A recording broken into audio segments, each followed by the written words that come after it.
I rolled off a cliff and into the ocean. Now, I was hungrier than ever.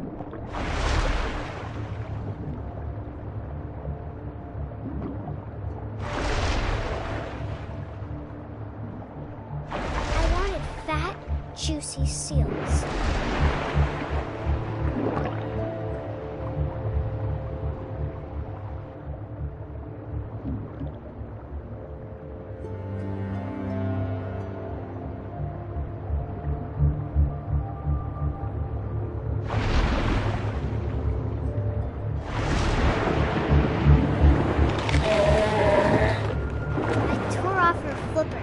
Tasted really good.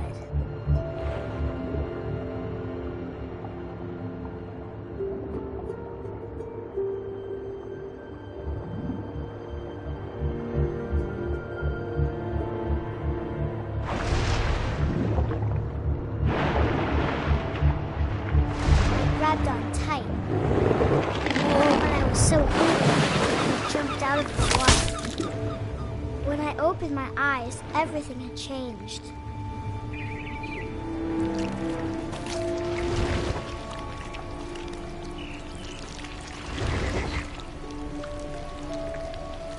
Now I was a monster, and I smelled people everywhere.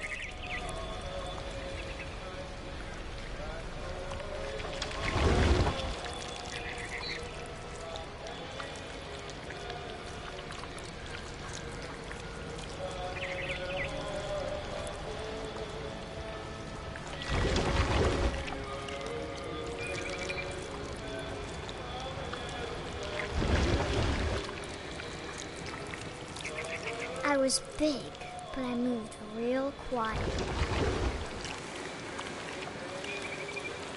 Yeah! Ah!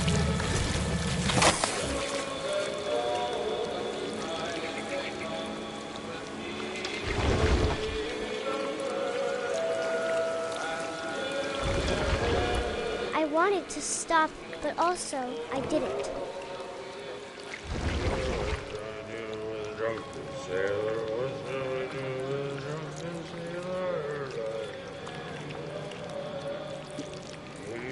Belly with a rusty razor, belly with a rusty razor, belly with a rusty razor.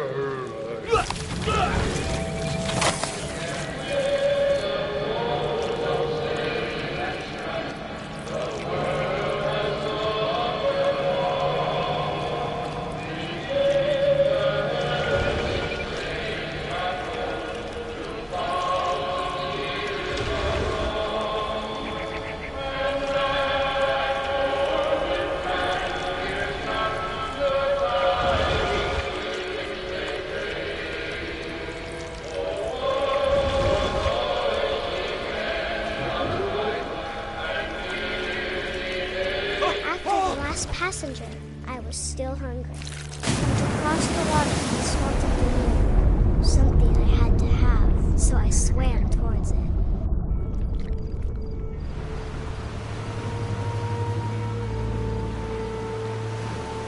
I slithered onto the sand, and the good smell went into an old pipe.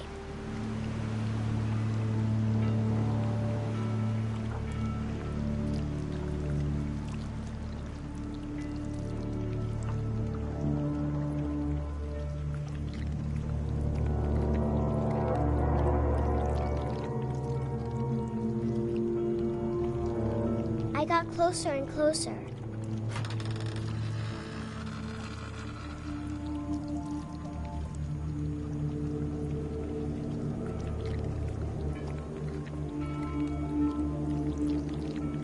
All my stomach started growling. And suddenly, I was me again.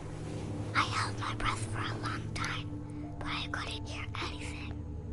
I think it's waiting for me to fall asleep.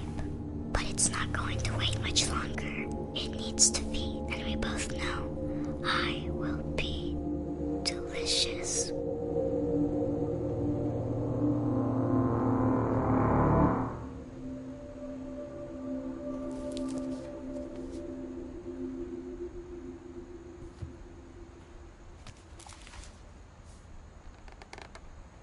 I'm not sure if I believed all of that, but I'm sure Edie would have.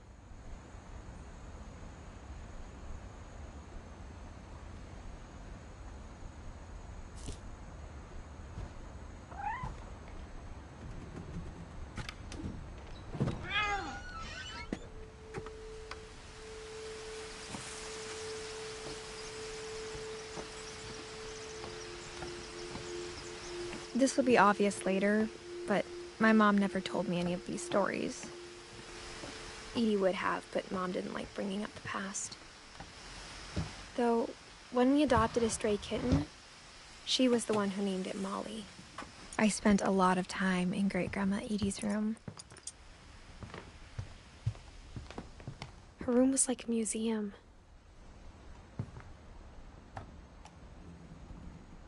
For 500 years, the Finches have been famous throughout Norway for their fortune and misfortune.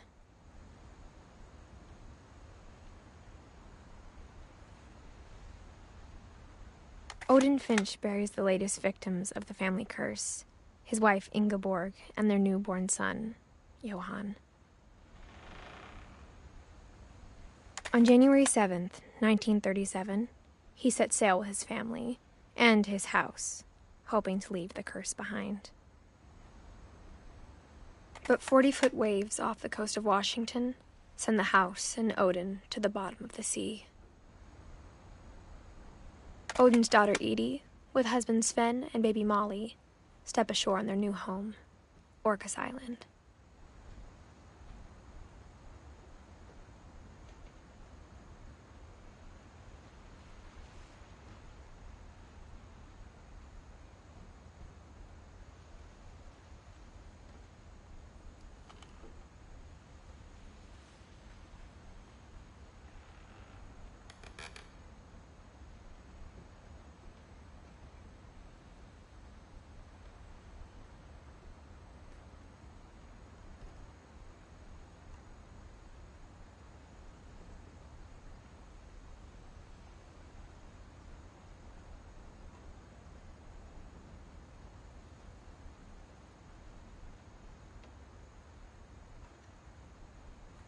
Odin Finch is the first to be buried in the new family cemetery. His daughter Edie is already dreaming of a new Finch house.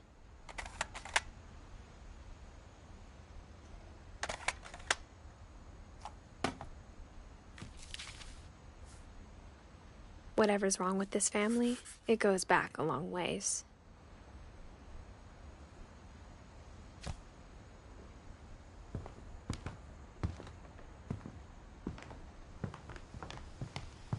Louis died a week before we left, but Edie had already started to memorialize him.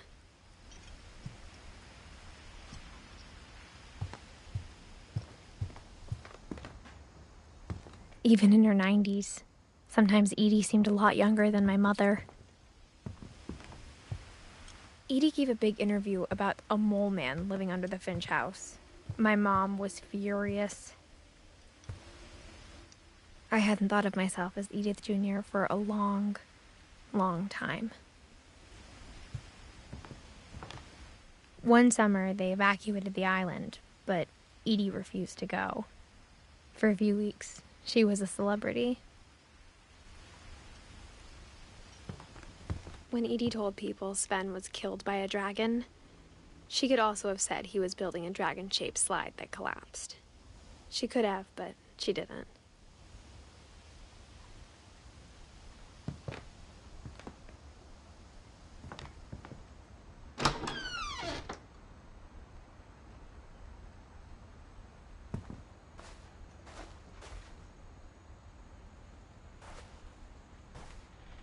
The only trace Grandpa Sam's first wife, Kay, left on the house was the pink bathroom. It was a pretty big trace.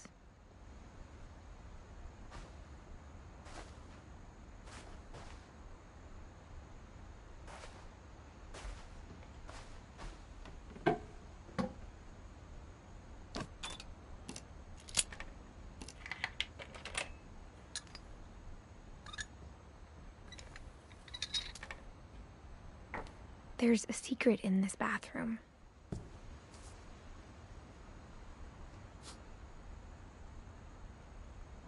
It's in the last place you would look.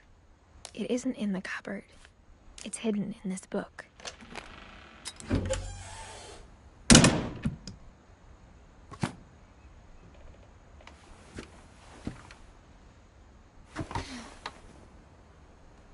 Sven gave Sam an old camera he'd refurbished. He never put it down.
I knew Grandpa Sam had a twin.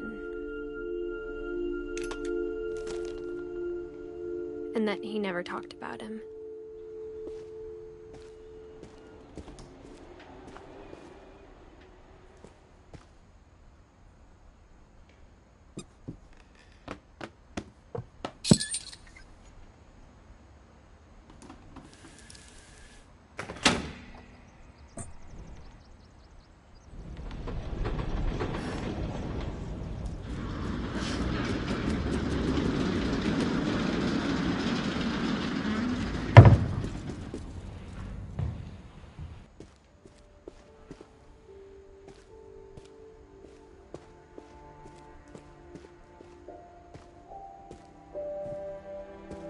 I guess my grandpa didn't like history any more than my mom did.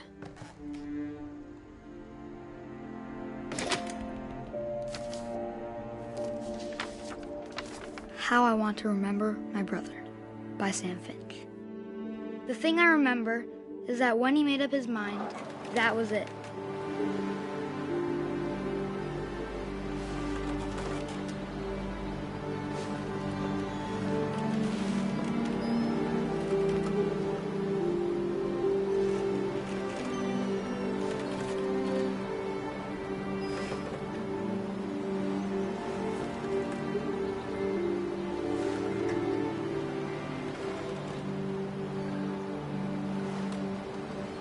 My brother said he'd die before he ate another mushroom. And he did.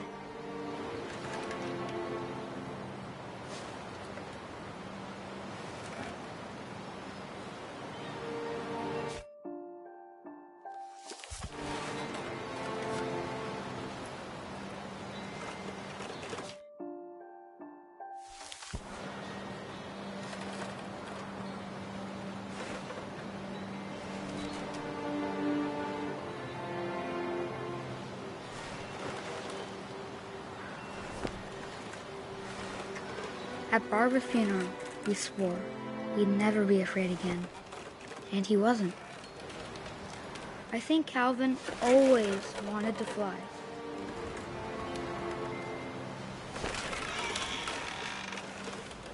Sam! Calvin! Dinner's ready! Coming! But that day, he finally made up his mind to do it. I told him going around was impossible. Maybe if I hadn't said that. Calvin! I'm not gonna tell you again! Maybe if the wind hadn't picked up. Then maybe he'd still be here. But I doubt it. I think he'd already made up his mind. That's what I want to remember about my brother.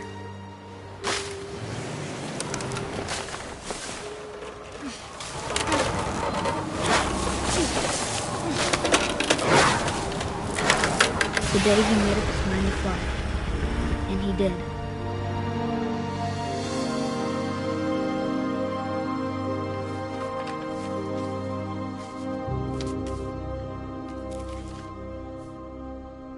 Calvin's story felt strangely familiar. When I was younger, I remember trying to do the exact same thing.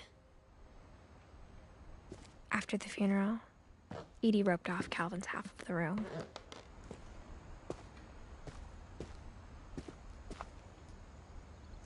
Mom said Grandpa Sam enlisted at 18 and never set foot in the room again.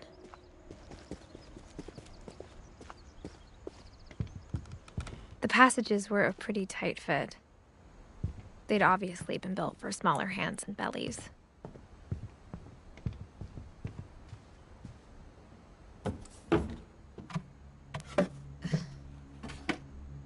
Growing up, I always thought of Barbara as a child star.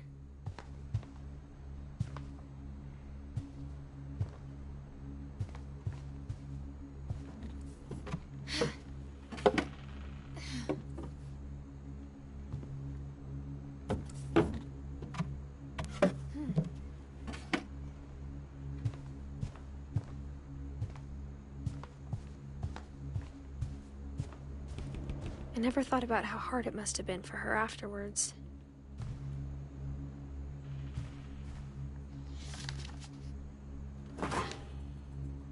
Of all the stories people wrote about Barbara's death, I'm surprised Edie saved this one.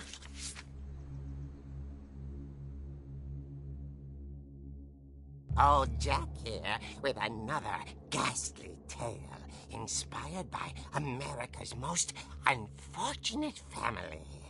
I'm calling it The Surprise Ending of Barbara Finch. As a child star, Barbara was famous for her scream. Now at 16, she was all washed up. A has-been. But in a lucky break, she'd been asked to perform her signature scream at a local convention for monster movie fans. It was just the boost her career needed. Unfortunately, her scream hadn't aged well. Getting better. I think you just need the right motivation. Her biggest fan and current boyfriend, Rick, was about to demonstrate when... Now that was a great scream. It was Barbara's father, Sven. He'd slipped into a table saw and had to be rushed to the emergency room. So Barbara got stuck babysitting her youngest brother, Walter. Her convention comeback was cancelled. Okay, I'm hearing frustration, but I'm not hearing terror. What if I tried... A gang of hoodlums in Halloween masks have been terrorizing Orcas Island tonight. Police are urging residents to... That came from the basement. You're right! Also, I loved your delivery on that. Why is your basement door locked? Because my dad likes making puzzles and secret passages. There's a key hidden in the music box. The secret is to keep winding and winding until finally the key pops out. Thanks, babe. I'll be back in a sec. 20 minutes later, Rick hadn't returned. So Barbara went to look for him, right on cue. She reached for the music box. And as she wound the key, she listened for Rick, but the house was silent.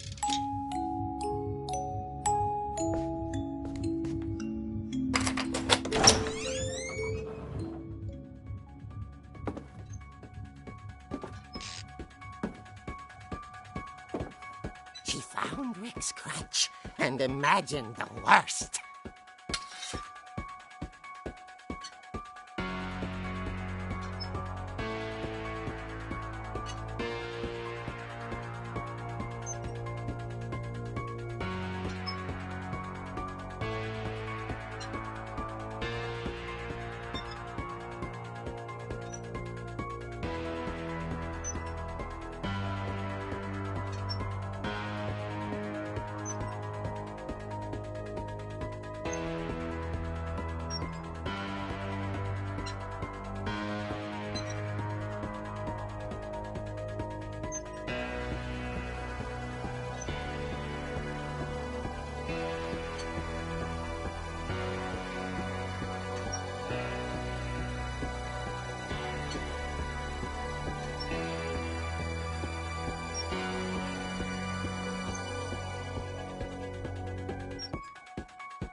Infamous Hookman killer, Dr. Carl Hamill, who impaled and then ate his family 10 years ago tonight.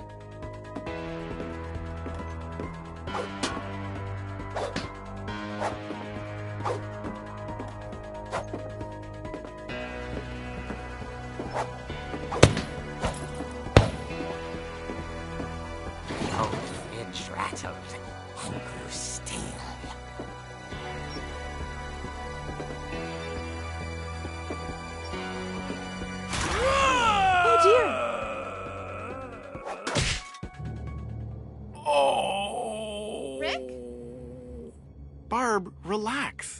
just trying to scare you to help you find your scream. Well, I'm not scared, Rick.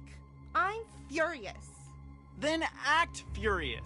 All I'm getting from you now is that you're hurt and confused and She threw him out, but she kept a little something to remember him by. Barb, have you seen my other crutch? And she was still holding it when she fell asleep watching the late picture show.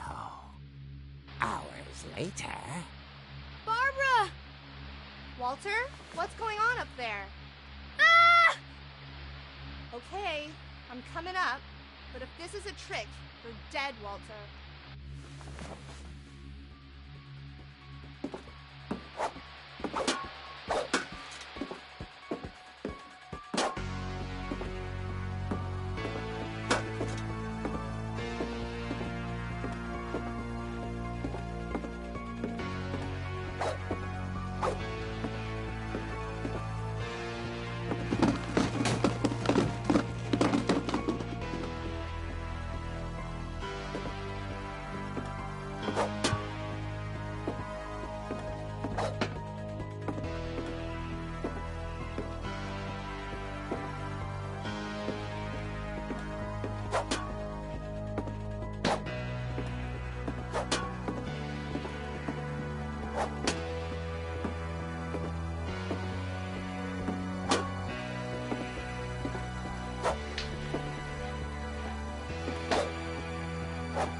Walter had vanished, but his bedside radio was still on.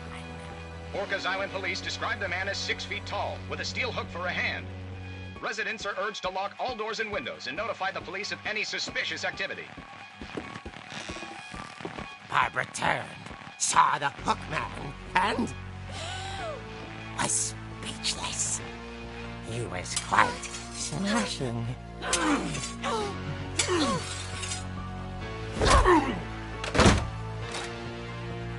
And when he was, he couldn't get enough of Barbara. Okay, Barbara, there's gotta be another way out of here.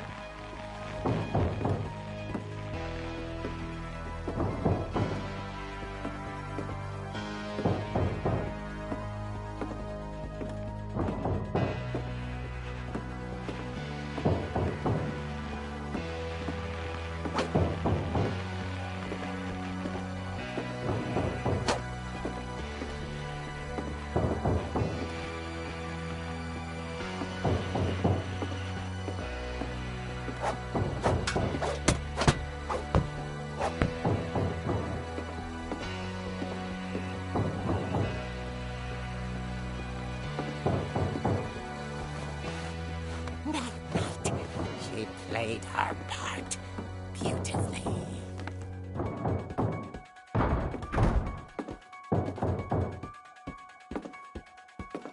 Molly's door hadn't been opened in years.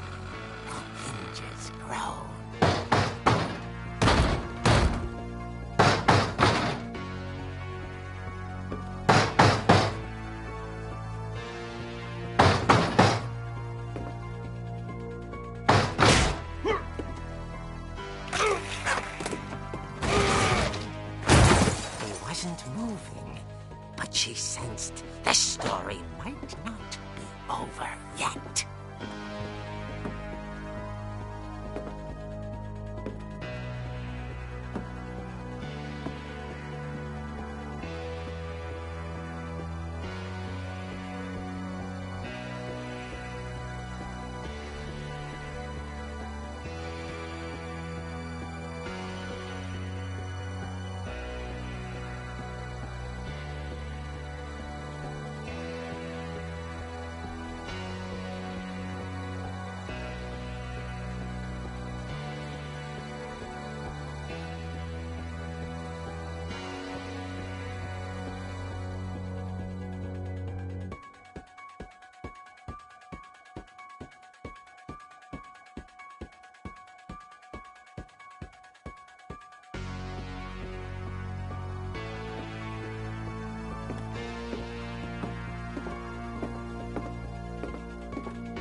Vanished. She listened for his breathing, but all she heard was...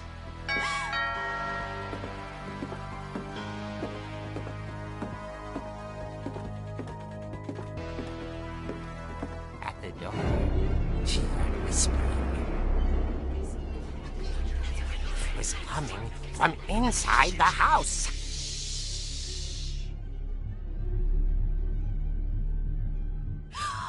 Oh dear.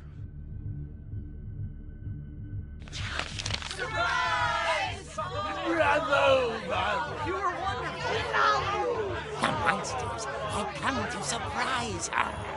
For Barbara, it was a dream come true.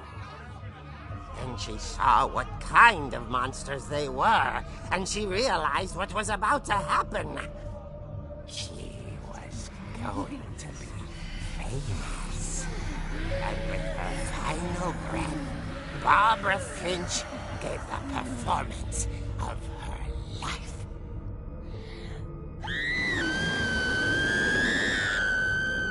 I wasn't there myself, but I hear Barbara was magnificent. Poor girl. She had a taste for stardom. But unfortunately, so did her fans. Of course, the police blamed it all on poor Rick, who disappeared the same night. And little Walter? Hiding under his bed the whole time. He took it all pretty hard, but that's another story. As for Barbara, tucked inside the music box is all they ever found of her. Her ear. Now that's what I call a real eerie tale.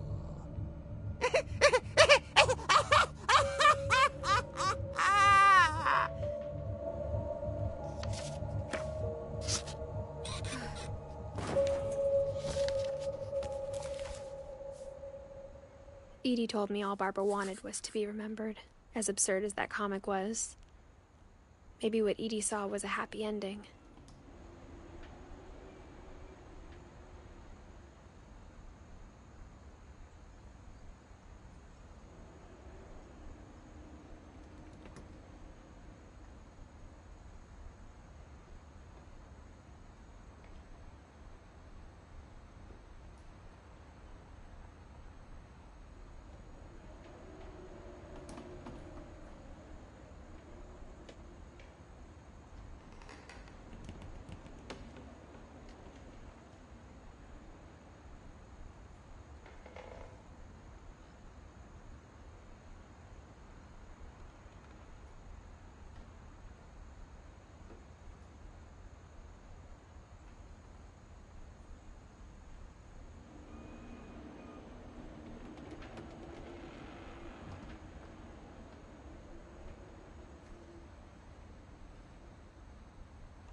funny.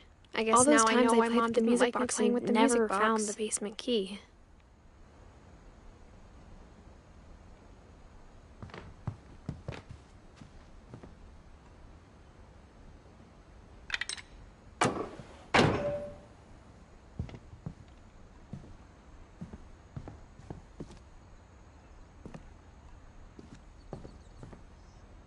Edie's father, Odin, built the original house.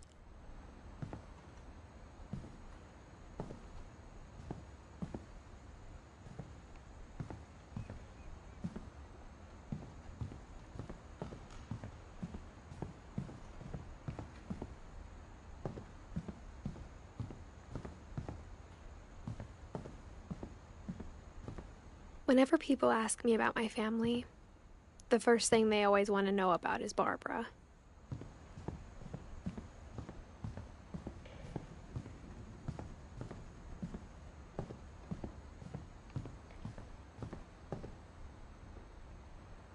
I wonder if that comic was right about there being a key inside the music box near the basement.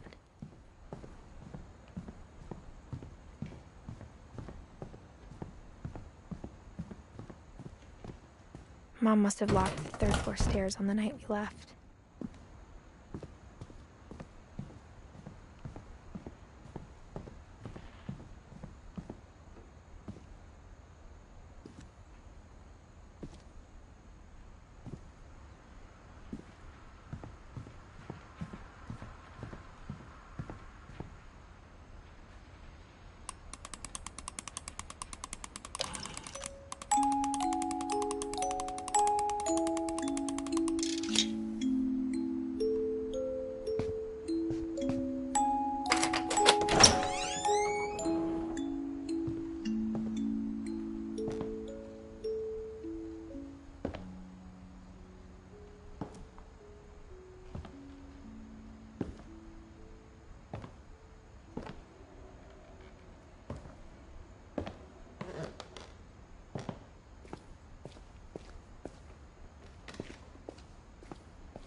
Mom said the basement was off limits, unless I wanted another tetanus shot.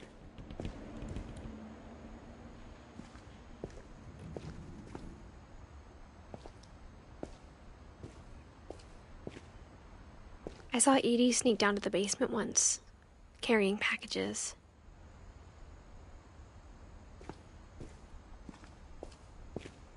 I thought maybe she was hiding presents.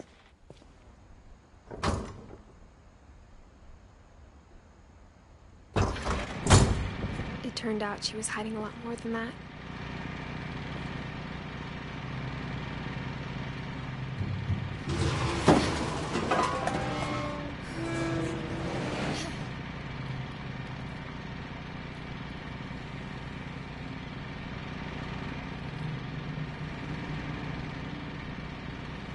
I remember asking Mom once about where Walter had gone.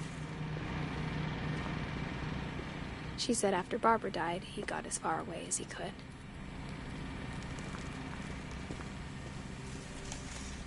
If there's a pattern in all these stories, I think it's that none of us has gotten very far.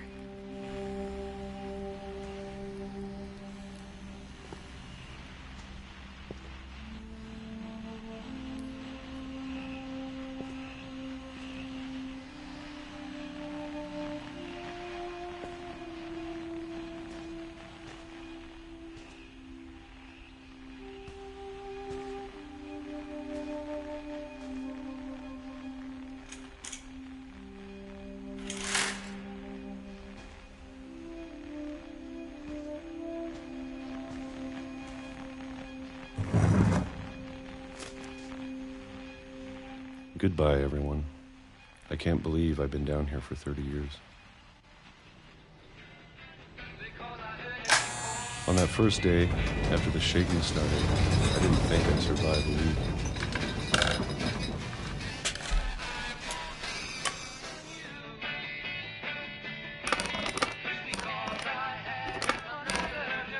But after a few days, I settled into a routine. That's what kept me sane. Having a schedule, living for today. I always expected to be dead tomorrow. But if you wait long enough, you get used to anything.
Even a monster on the other side of the door starts to feel normal.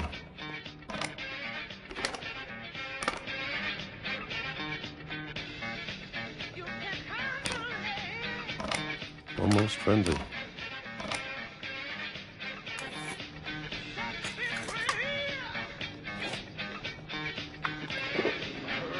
And then one day, everything just stopped. Whatever that thing was, it was gone. Maybe you got tired of waiting. Or maybe I just got tired of being afraid.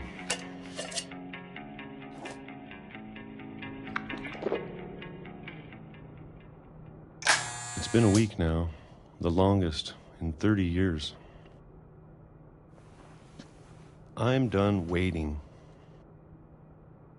I have to leave while I still can.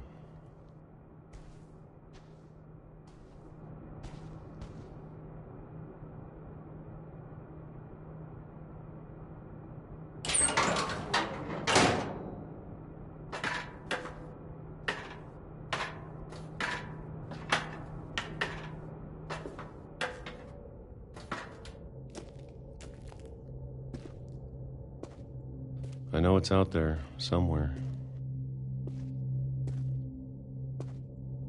Whatever killed Barbara and Molly and Calvin.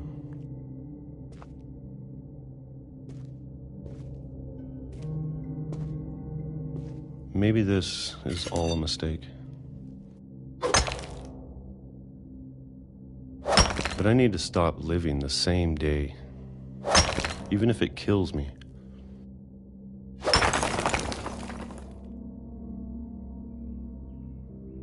Whatever's out there, I want you to know I'm ready for it. I'm going to appreciate all of it, especially the food. I don't mind if I only have a year left, or a month, or a single week.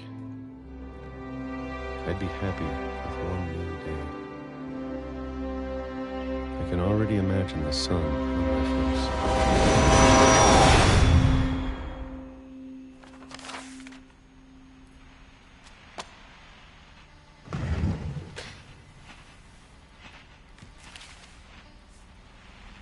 Walter died when I was 6. I can't believe my mom never told me he was down here.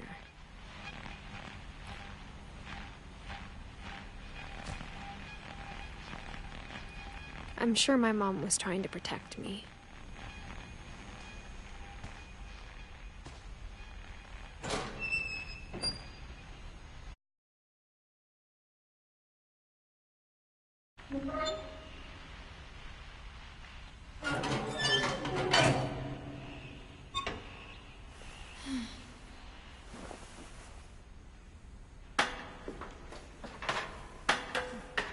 Maybe she was afraid I'd end up like Walter.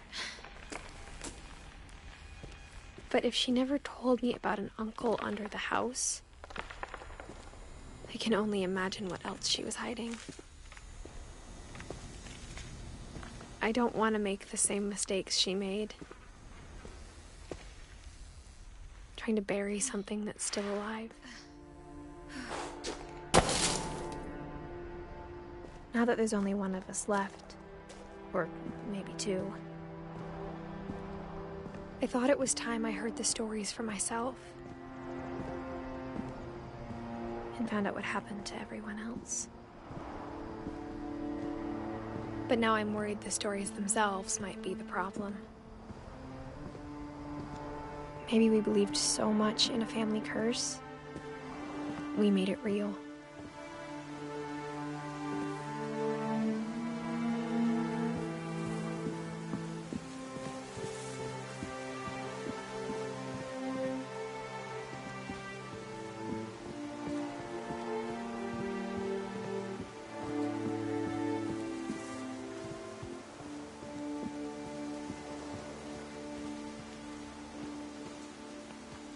I don't know if I should even be writing this.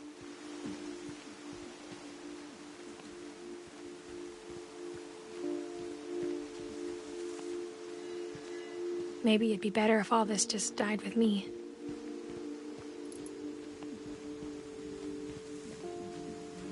But I thought you should know about your family.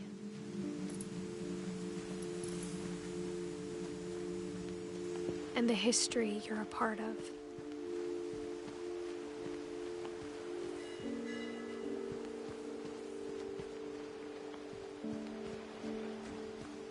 Though to be honest, I feel as lost as you probably do right now. I think the people in these stories believed them, for what that's worth.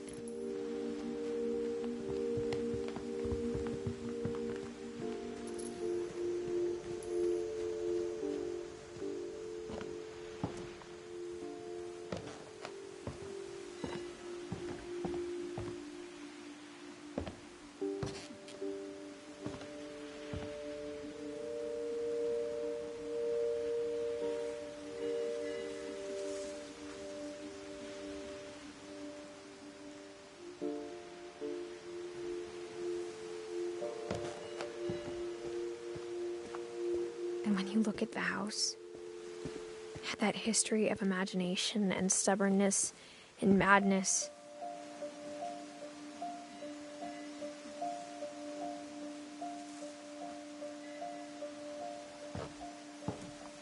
any of it seems possible.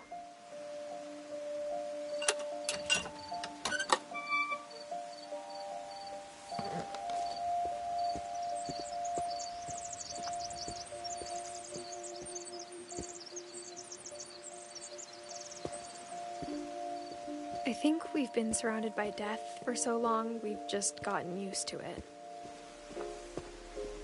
What kind of family finishes building a cemetery before starting the house?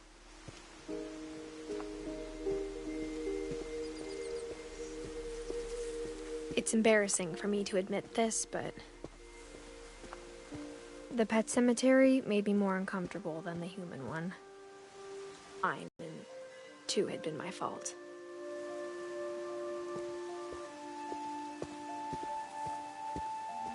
Sven built the house, but it was Edie who designed the cemetery.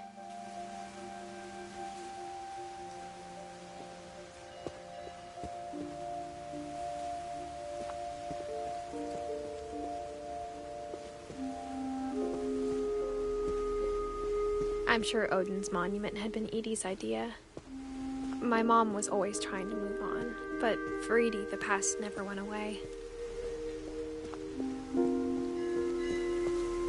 She could see it poking out of the water at low tide.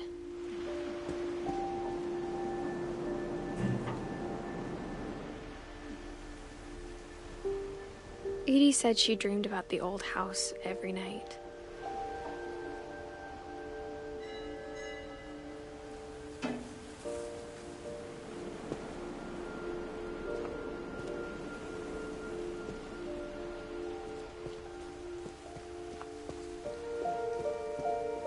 Edie's side was always easier for me to understand. But the older I get, the more I can see where my mom was coming from. She lost 2 of her brothers, just like I did. I get to protect us.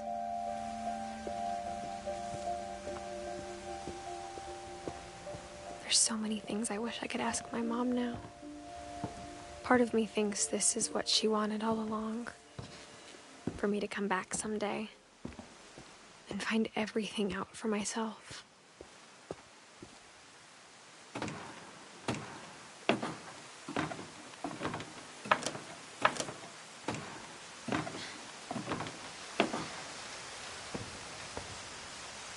But looking back on it now, if she told me there was going to be so much climbing, I never would have come when I was 22 weeks pregnant.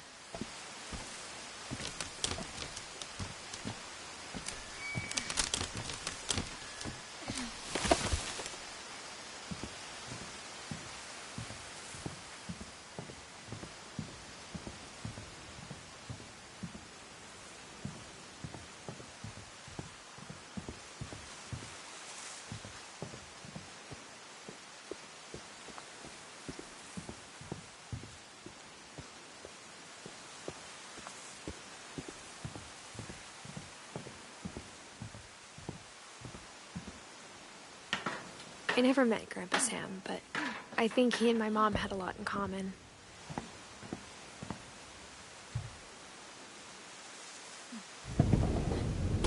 They were both pretty intense.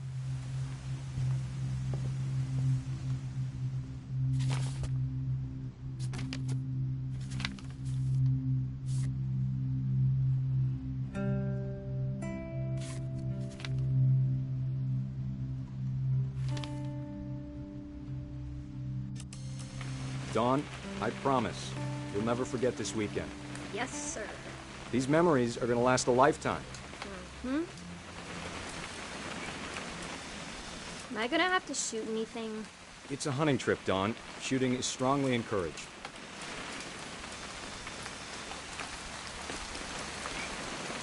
What?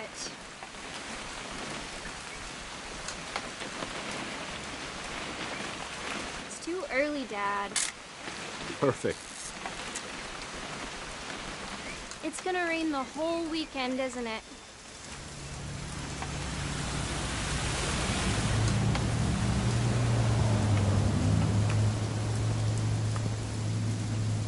Please just take the damn picture. Hey, language.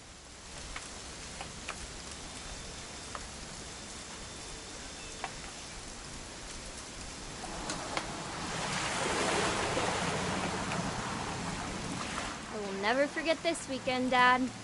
That's the spirit. Okay, got it. I'm gonna take some pictures, okay? Just be careful. That camera's older than you are.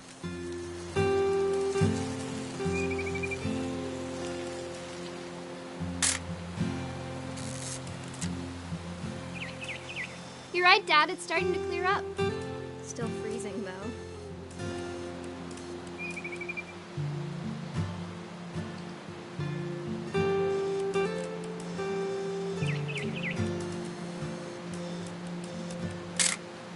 Aw.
Definitely should not have drunk all that coffee.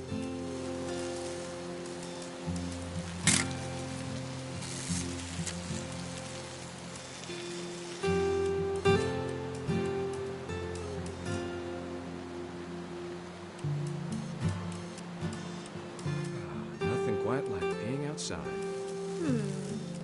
Hold still on. Hey! That's a keeper. I'm just saying, I'm not always gonna be here, Dawn. You'll need to remember this stuff, if you want to survive. I'll be fine, Dad.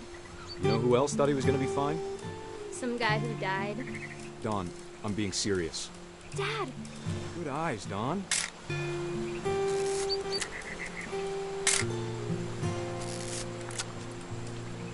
Before you take the shot, let me get a picture of you.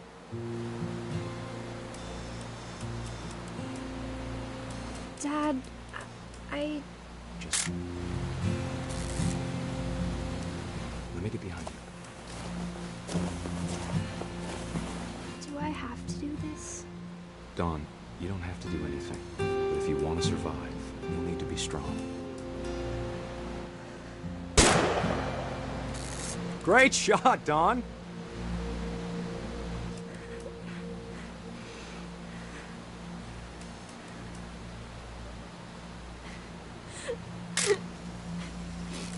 I'm proud of you, Dawn. Always remember that, okay?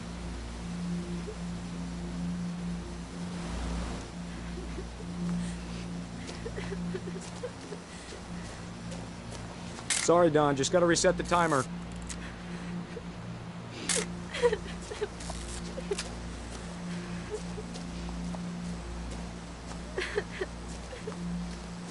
Dad, it's twitching.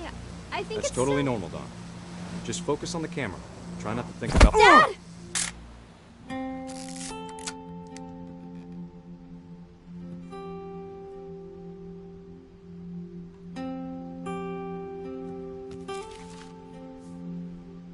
Of all these stories, that's the one I wish most that my mom had told me.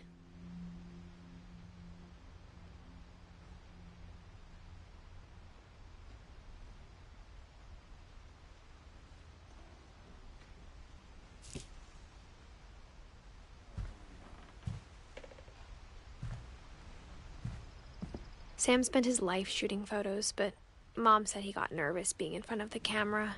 I guess we're all afraid of something.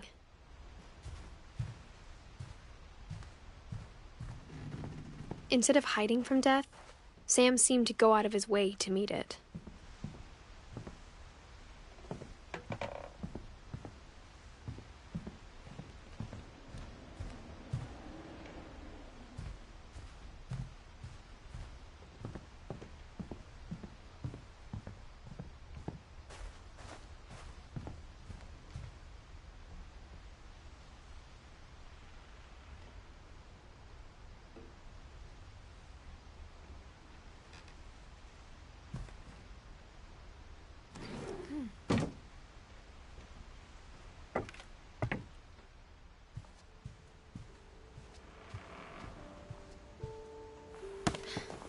After Sam died, my mom and Edie got really close. They'd both lost a lot.